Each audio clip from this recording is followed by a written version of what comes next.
আসসালামু আলাইকুম সবাইকে। কেমন আছেন সবাই? আশা করি অনেক ভালো আছেন। আবার চলে আসলাম আপনাদের সাথে গল্প করতে। আজকের গল্পটি একজন মা আর তার 4 সন্তানের। আমেরিকার মিশিগান স্টেটের সবচেয়ে বড় শহর ডেট্রয়েট, আর সেখানেই থাকতো মিশেল ব্লেয়ার এবং তার 4 সন্তান। স্বামীর সাথে বনিবনা না হওয়ায় মিশেল তার 4 সন্তানকে নিয়ে ডেট্রয়েটের একটি ভাড়া বাড়িতে থাকতো। মিশেল একটি ছোটোখাটো চাকরি করে কোনো রকমে ঘর ভাড়া এবং তার সন্তানদের খরচ জোগাতো, কিন্তু একটা সময় তার চাকরি চলে যায়।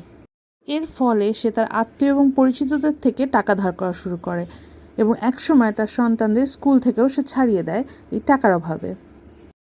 কিন্তু কিছু মাস যাওয়ার পরে কেউই আর তাকে টাকা ধার দিতে চাইতো না, ফলে সবাই তার থেকে দূরত্ব বজায় রেখে চলতো।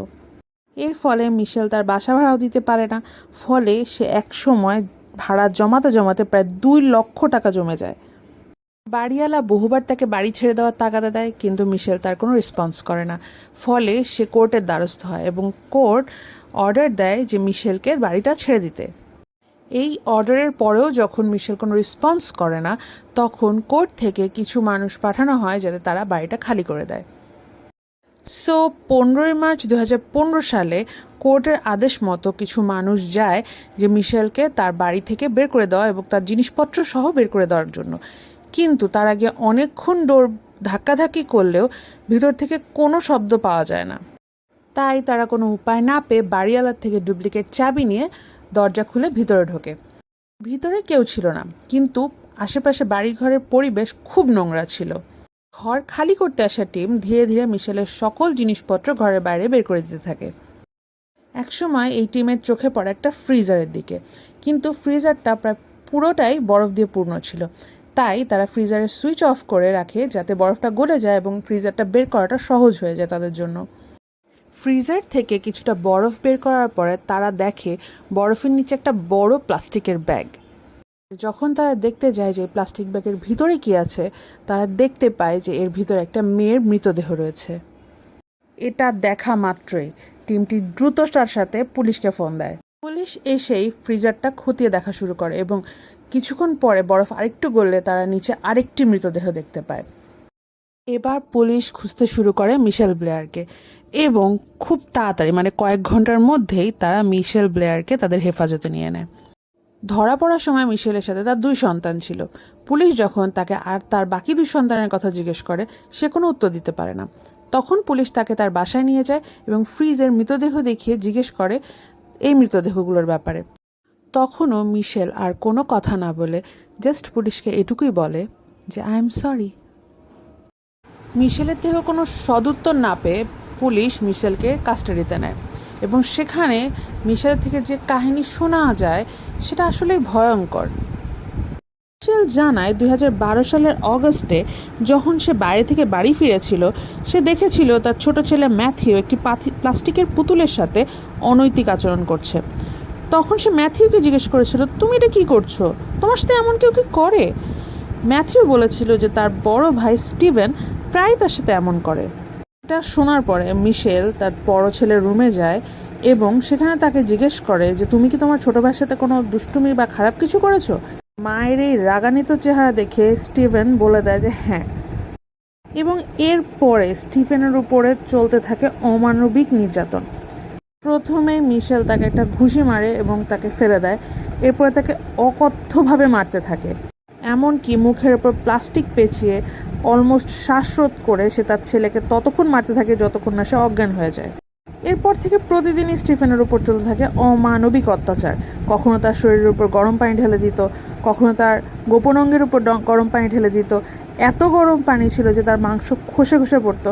কোনো ট্রিটমেন্ট ছিল না, ঠিক করে খাওয়া দিত না, শুধু প্রতিদিন মার খেতে হতো স্টিফেনকে।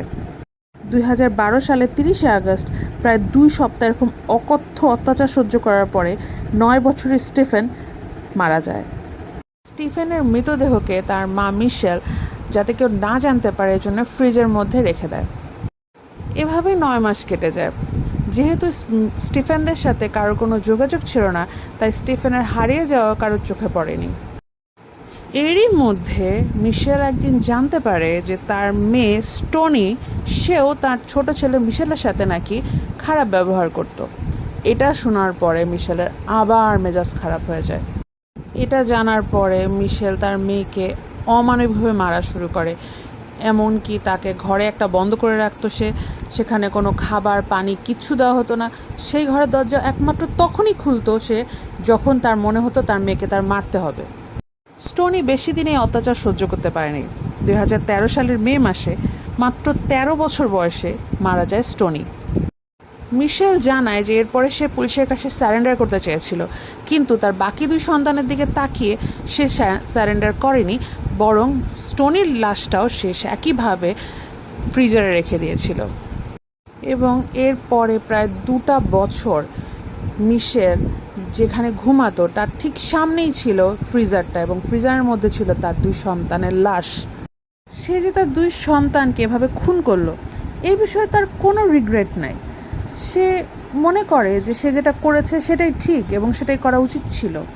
কেসটি যখন কোর্টে যায় তখন প্রথমে মিশেলের থেকে তার 2 সন্তানকে নিয়ে নেওয়া হয় এবং তাদেরকে চাইল্ড প্রোটেক্টিভ সেন্টারে পাঠিয়ে দেওয়া হয়। এরপর অনেক দিন মিশেলের উপর কেস চলে, কিন্তু প্রতিবারই যখনই সে কোর্টে আসতো সে সবাইকে গালাগালি করতো এবং খুবই খারাপ বিহেভ করতো সবার সাথে। এরপরে মিশেল ব্লেয়ারকে কোর্ট থেকে যাবজ্জীবন কারাদণ্ডের শাস্তি দেওয়া হয় এবং বলে দেওয়া হয় যে সে কখনোই জামিনের জন্য অ্যাপ্লাই করতে পারবে না। জেলখানায় থাকাকালীন মিশেল সবার সাথে খারাপ বিহেভ করে, ইভেন তাদের গায়ে থুতু ছিটানো, ইউরিন ছিটানো, এগুলো তার জন্য খুবই নর্মাল একটা কাজ, এবং এটার জন্য তার শাস্তি আরও বাড়িয়ে দেওয়া হয়। এবং সবচেয়ে এটাকে কি বলবো, স্যাড বলবো না ভালো বলবো আই ডোন্ট নো, বাট পরে ম্যাথিউ টেস্ট করানো হয় এবং সেখান থেকে জানা যায় যে ম্যাথিউর সাথে কখনো কোনো শারীরিক নির্যাতন বা যৌন নির্যাতন করাই হয় নাই, যেটা অবশ্যই একটা গুড নিউজ। বাট এই একটা মিস ইনফরমেশনের জন্য 2টো মানুষ তার জীবন হারিয়ে ফেললো খুব কম এজে, একজন 9 বছর বয়সে, একজন 13 বছর বয়সে। সো এটাও বোঝা যায় যে মিশেল এতক্ষণ যা বলছিল বা যে রিজন দেখাচ্ছিল সেগুলো সবই মিথ্যা। সো এখন কোয়েশ্চেন হচ্ছে সে আসলে কেন তার 2 সন্তানকে হত্যা করলো, এটা এখনও বের হয়নি। মিশেল এখনও জেলে আছে, যাবজ্জীবনে সাজা কাটছে, বাট এটার কোনো সলিউশন হয়নি এখন পর্যন্ত। আমাদের কাছে মার রূপ হচ্ছে সবচেয়ে কমনীয়, সবচেয়ে ভালোবাসার জায়গা। জাস্ট এটুকুই প্রে করি যে কোনো সন্তানকে যাতে তাদের মায়ের এরকম ভয়ঙ্কর চেহারা না দেখতে হয়। তো আজকে এ পর্যন্তই, সবাই ভালো থাকবেন, সুস্থ থাকবেন, আবার দেখা হবে, আল্লাহ হাফেজ।